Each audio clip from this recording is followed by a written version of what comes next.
With a relentless focus on excellence in healthcare, Pullman Regional Hospital presents the Health Podcast. How much protein should we eat in a day? What happens if we're getting too much or too little? We'll get the facts on protein from Jana Wieser, registered dietitian and nutrition therapy director at Pullman Regional Hospital. Welcome, Jana. Thank you for sharing your expertise today on protein intake. Thank you so much for having me. I'm really happy to be here. Well, it's great to have an expert on this because it's in the media all the time, but it's still, I think, confusing to many of us. We know our bodies need protein to stay healthy, but many of us don't understand how we should think about protein consumption. What is protein and what does it do for the human body? Yes, and I can completely understand that confusion. There are a lot of voices coming at us in the media. And so I'm really happy to be here to share some facts about protein and how much you need and everything like that. So, protein is one of the three major macronutrients that we need to give us energy. So, you're thinking carbohydrates, fat, and proteins. And proteins are made up of amino acids that are linked together. And when we think about protein, we usually think about muscles and getting those gains and stuff, but protein really provides a lot of different things for our bodies. They provide the amino acids to build enzymes that aid in digestion and blood clotting. They help build hormones that help us regulate metabolic processes. They make up muscle fibers, but they also help with our skin and bone and other connective tissues. And then they also help produce antibodies that fight against infection. So, a really important thing to make sure we're getting enough of throughout the day. Well, how can someone figure out how much protein they should be eating each day? Yeah, so that is going to depend on a lot of factors like your age, your activity level, things like that, your health. But generally, the very baseline amount we consider about zero point 0.8 grams per kilogram of your weight per day. And that's really for people that are not active, just sedentary to provide for all those metabolic processes. But for most adults, eating a gram to 1.2 grams per kilogram a day is going to be a pretty good baseline for them. If you're somebody that's more active or doing a lot of weightlifting or training for something, you may need even more than that, like 1.2 to 1.6. And then the research shows that after about 1.6 grams per kilogram, you're going to see real diminishing returns. And what are some rich sources of protein? I know when I was vegetarian, people constantly asked me where I was getting my protein, and it really wasn't an issue, but that's kind of one of those common misconceptions, isn't it? So, plant products are a great source of protein. You can get them from grains, legumes, nuts, seeds, things like that, lentils. And then, obviously, animal products like meat, poultry, fish, and dairy products. And by dairy products, I mean things like milk, yogurt, eggs, and cottage cheese. Things like sour cream or butter don't really contribute to protein. Is there a quality difference between animal and plant-based sources of protein?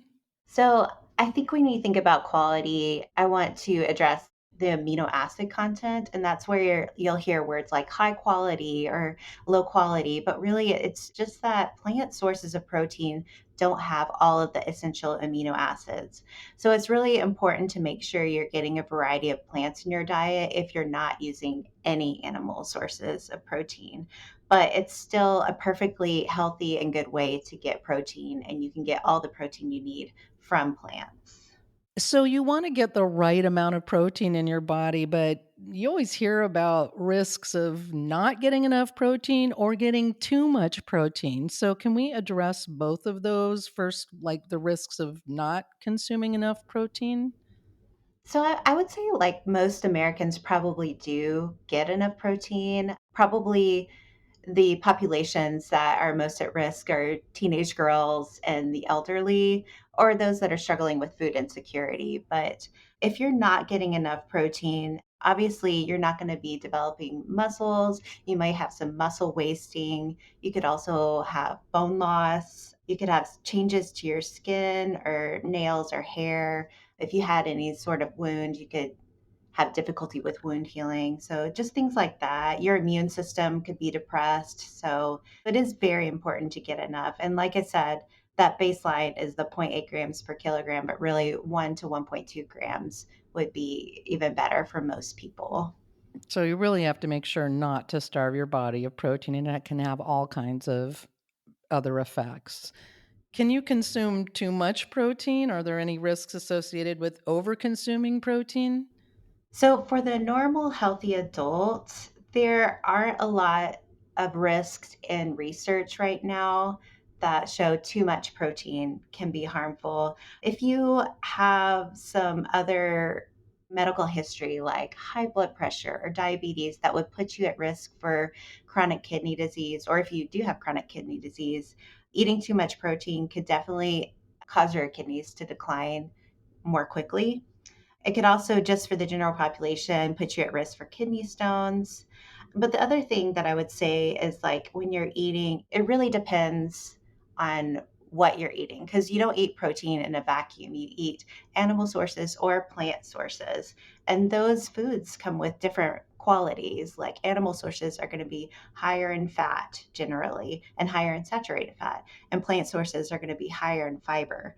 And so if you're eating a lot of animal sources of protein, you are most likely going to be higher at risk for cardiovascular disease and cancer. And I'm talking about eating animal sources on a daily basis. Yeah, I was just going to ask you about that, but you've answered that question. The protein-rich foods we love might also come with high amounts of cholesterol or calories or saturated fats. Yes. So it's important to consider the source of your protein. We haven't seen these effects with plant proteins as much. They have a much more health protective and longevity promoting effect. I do want to say I believe that all foods can fit. It's just the quantity and the pattern matters. Jana, you're very focused on nutrition as a part of treatment and healing in your work. Is there anything else you'd like to add about protein intake? Yeah, I think something that could be helpful, especially in our normal diet patterns for Americans, is a lot of times we eat a lot of protein at night, but really trying to space that more throughout the day, like getting 20 or 30 grams in the morning, 20 grams at lunch, and 20 grams at dinner, or like even if it's less, having some snacks throughout the day. That can all contribute to your protein consumption and can really help your body absorb it better throughout the day.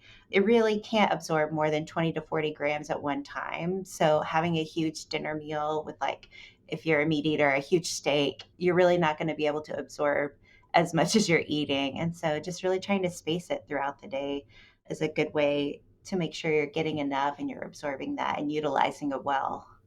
Balancing it throughout the day. The word balance seems to come back a lot when it comes to nutrition. I said at the beginning, I'm talking to normal, healthy adults, but if you have any medical history, that's what dietitians are trained to do is to work with you and your medical history and your goals and help you have the best possible life and help you adjust your eating patterns to help you to thrive. So if you have questions about that, or you're starting a training program and you want to run a marathon or start lifting, and stuff like that. We would love to walk alongside you with that and help you. And this is a good introduction. Thank you, Jana, for this really easy and accessible guide to protein consumption. Well, thank you so much for having me. It was really fun. Jana Wieser is a registered dietitian and nutrition therapy director at Pullman Regional Hospital. To learn more about nutrition therapy services at Pullman Regional, visit pullmanregional.org/nutrition. You can also find providers and services at pullmanregional.org. This has been the Health Podcast from Pullman Regional Hospital.